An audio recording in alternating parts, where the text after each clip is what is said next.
No ano de 1932, pensar a poesia era um desafio de natureza intelectual muito sofisticado. E aí, um paraibano, Augusto dos Anjos, tomou mediunicamente a mão de Francisco Cândido Xavier e escreveu: Tu não és força nêurica somente, movimentando células de argila, lama de sangue e cal que se aniquila nos abismos do nada eternamente. És mais, és muito mais. És a cintila, chama da luz incandescente, que um mistério implacável e inclemente amortalhou na carne átria e intranquila.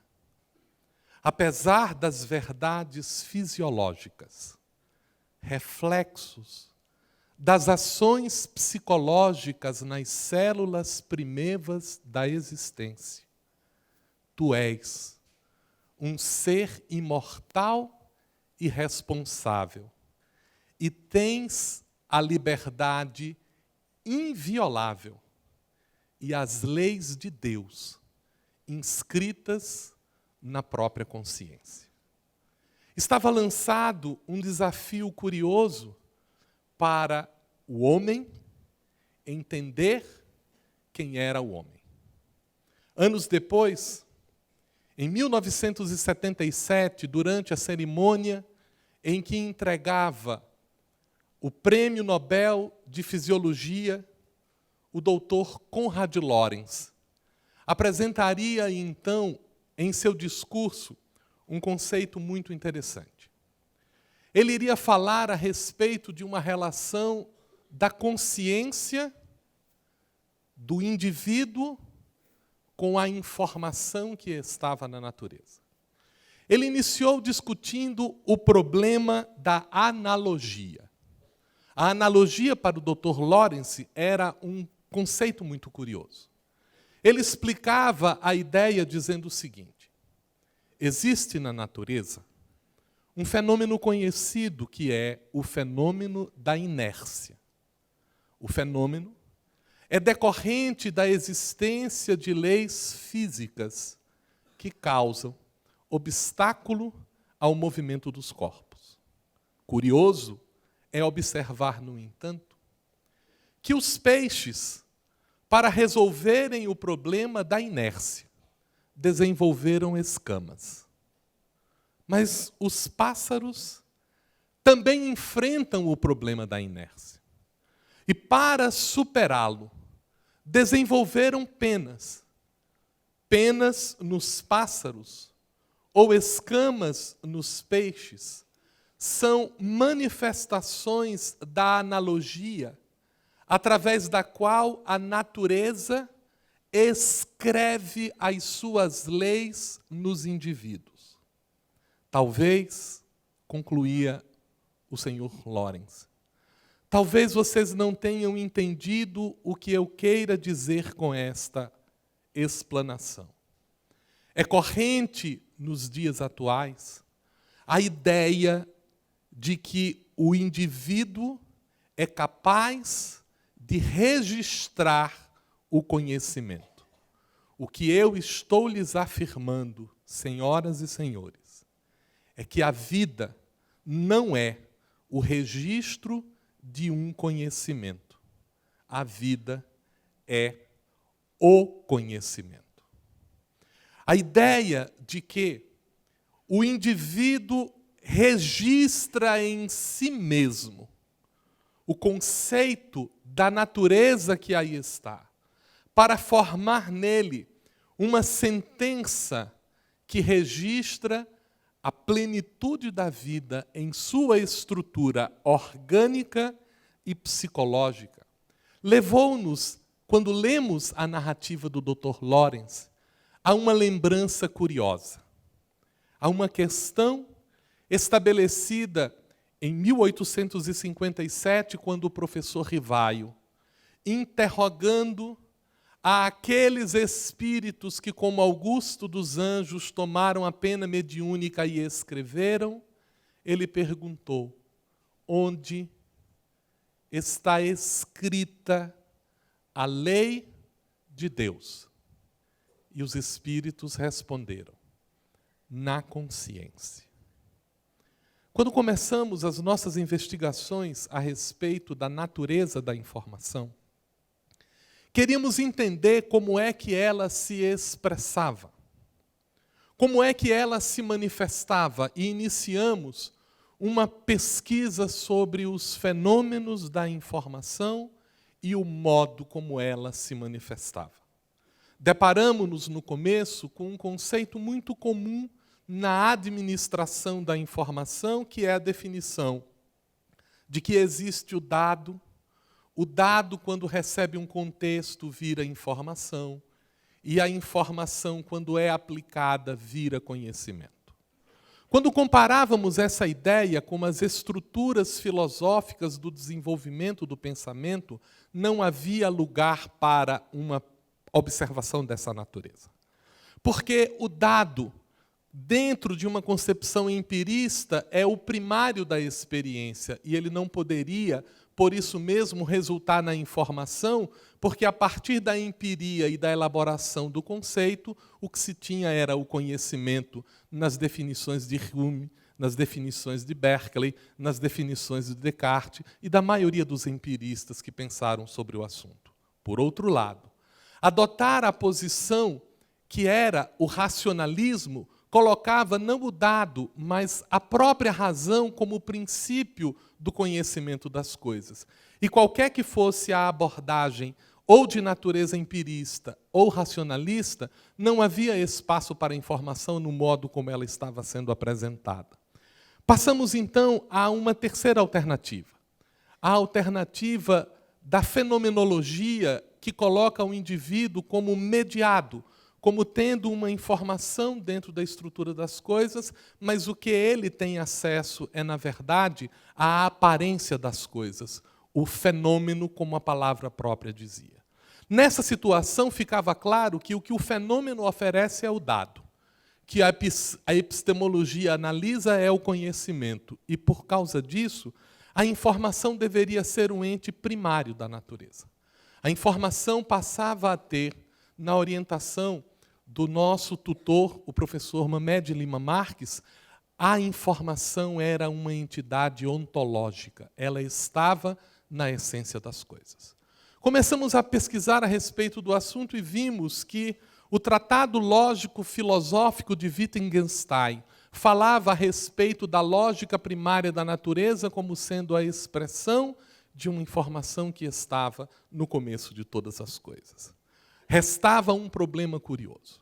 Se a natureza se organizava, se a informação se estabelecia como a determinação da possibilidade de como as coisas são, é como se nós tivéssemos, entre diversas possibilidades, a capacidade de escolher uma determinada configuração, uma disposição para elas.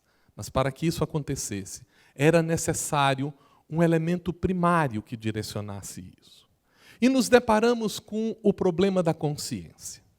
O problema da consciência, ele vem do formal conceito materialista que conta uma história de que, no princípio, houve uma grande explosão, o universo quente demais não obedecia às leis que nós conhecemos, quando ele esfriou, as leis se estabeleceram, surgiu a luz, com ela as partículas, os átomos, as estrelas, a partir das estrelas surgiram planetas, dentre eles a Terra.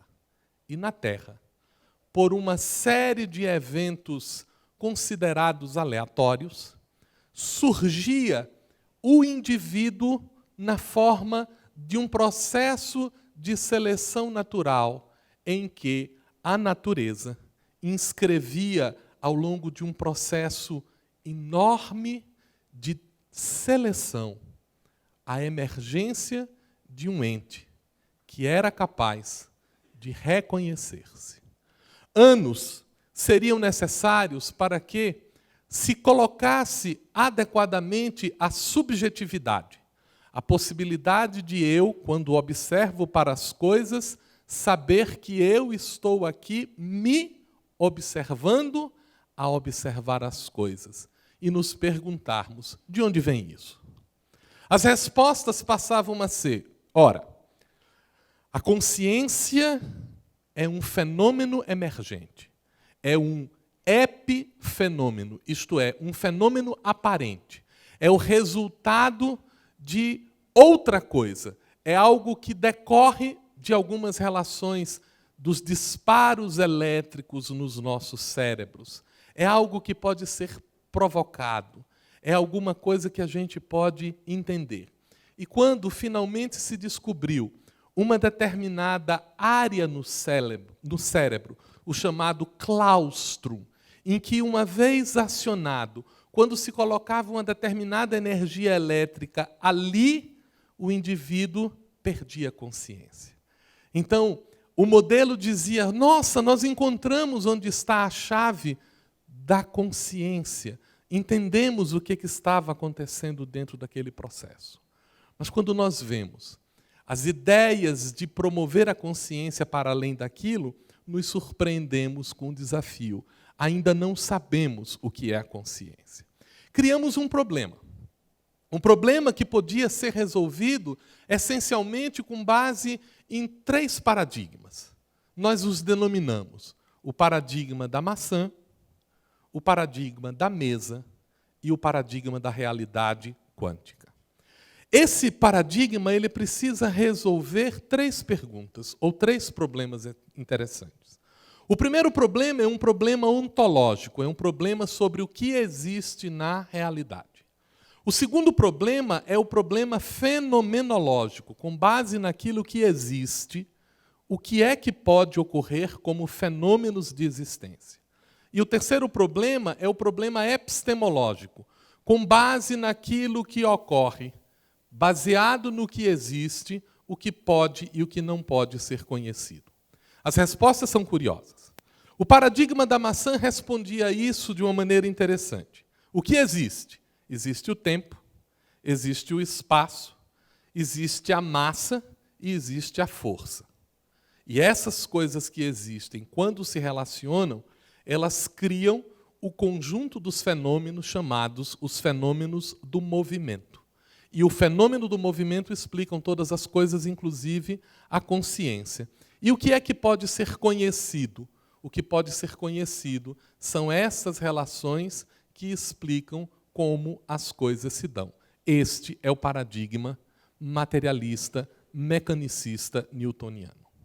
Ele estava muito bem estabelecido até que uma mesa que começou a girar e a responder perguntas causou um frisson em torno do assunto e começou a quebrar conceitos. Primeiro, porque trouxe a existência do ente espiritual como não sendo mais um ente sobrenatural, mas como sendo alguma coisa que estava presente na natureza, que determinava processos, que interferia em todas as coisas. E aí, o problema ontológico passou a ser o problema da causa primária, porque tempo, espaço, massa e forças passavam a ser problemas de fenômenos. E aqui, o problema fenomenológico, ele se modificou. Que tipo de coisas existem? Existem relações entre a consciência e a realidade. E através destas relações, as informações da realidade se inscrevem dentro dessa consciência. E o problema epistemológico passou a ser o modo pelo qual a consciência apreende essas leis que são de 2 naturezas. São de naturezas físicas e de naturezas morais. A partir do empreendimento dessa discussão, veio, posteriormente, no início do século XX, a quebra do paradigma físico, o surgimento dos problemas filosóficos que a mecânica quântica trouxe para o homem e que colocou um problema muito importante. Primeiro, de volta ao problema ontológico. Que coisas existem? Do que a realidade é feita? Qual é o papel da consciência na introdução da determinação dos fenômenos da realidade, que é o problema da informação? O fenômeno que precisamos observar agora é o da manifestação de ondas e a manifestação de partículas ante a consciência. E o que pode ser conhecido é qual é o papel que a consciência desempenha na realidade. Voltamos a uma constituição muito interessante. Há um problema longo, antigo, longo demais que estava colocado para a gente em torno de inúmeras discussões filosóficas que poderiam muito bem ser simplificadas de um ponto de vista. Quem nós somos? Onde nós estamos? O que é que nós estamos fazendo aqui? Essas respostas de Demócrito com o atomismo, de Platão com as formas ideais, de Aristóteles com a substância, passando por inúmeras concepções filosóficas, alcançando um ponto de resposta interessante em Kardec, nos remete novamente a uma observação que nos cabe pensar como Augusto dos Anjos. Tu não és força nêurica somente, movimentando células de argila, lama de sangue e cal que se aniquila nos abismos do nada eternamente. És mais, és muito mais, és a cintila, chama da luz incandescente, que o mistério implacável e inclemente amortalhou na carne átria e intranquila. Apesar das verdades fisiológicas, reflexos das ações psicológicas nas células primeiras da existência, tu és um ser imortal e responsável, que tens a liberdade inviolável e as leis de Deus impressas na consciência. Muito obrigado.